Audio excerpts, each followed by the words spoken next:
Welcome to Math 1324. This is Chapter 5, Section 1. In this chapter, we're going to be dealing with compound interest and, well, money in general. So, the first thing we're going to want to sort of talk about is simple interest. Now, simple interest...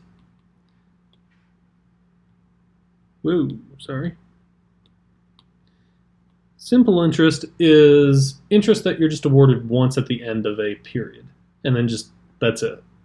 So there's actually a formula that you may or may not remember, and it's the interest formula. I equals PRT. Now there are, in fact, there's going to be a really big formula sheet that I'm going to give you, and you can just find it in Blackboard underneath section 5.1. And this is just the first one. This is for simple interest. And I, in this case, stands for interest. P stands for principal. I think it's AO. R is the interest rate,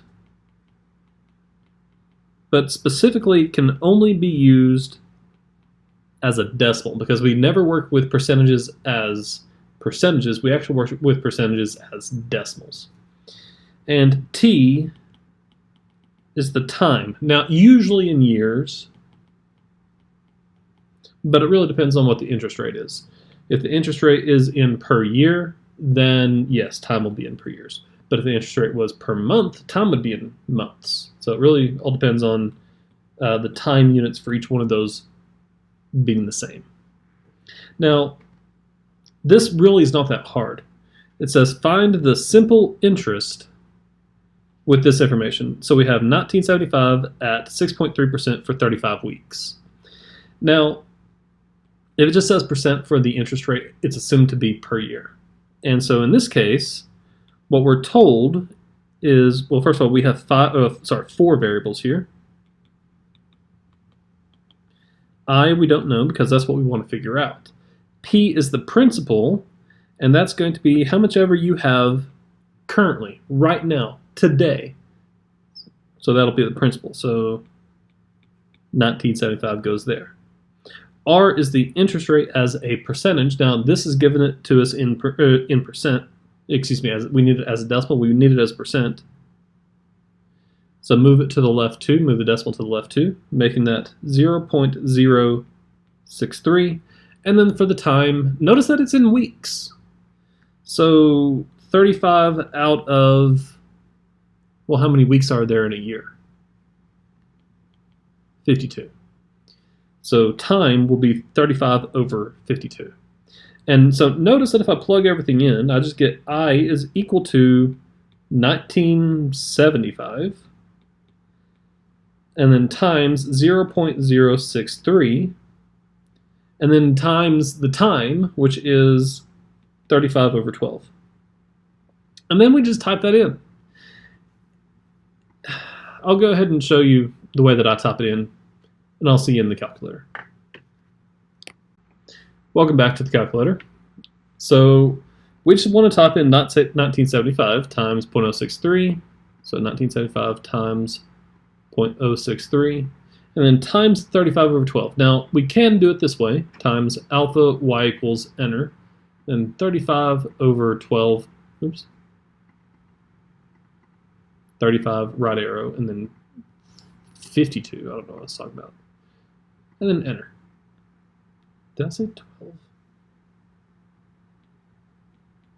35 over 52, obviously. And there you go. Now, that's one way to type it in. Another way is doing this.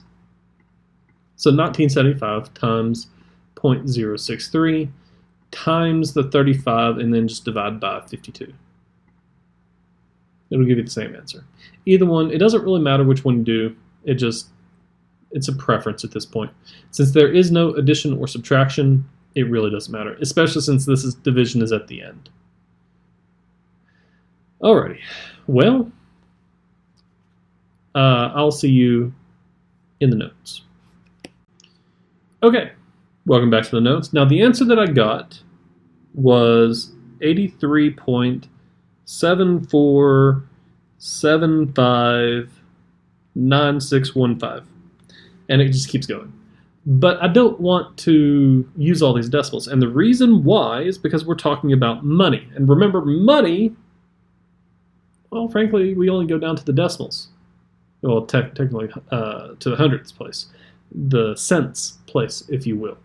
So what we're going to want to do is we're going to take this number, cut it off after the cent.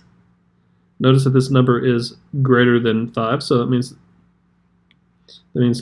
that number is going to go up.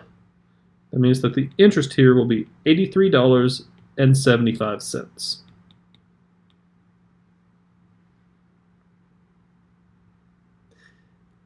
And believe it or not, that's pretty much it.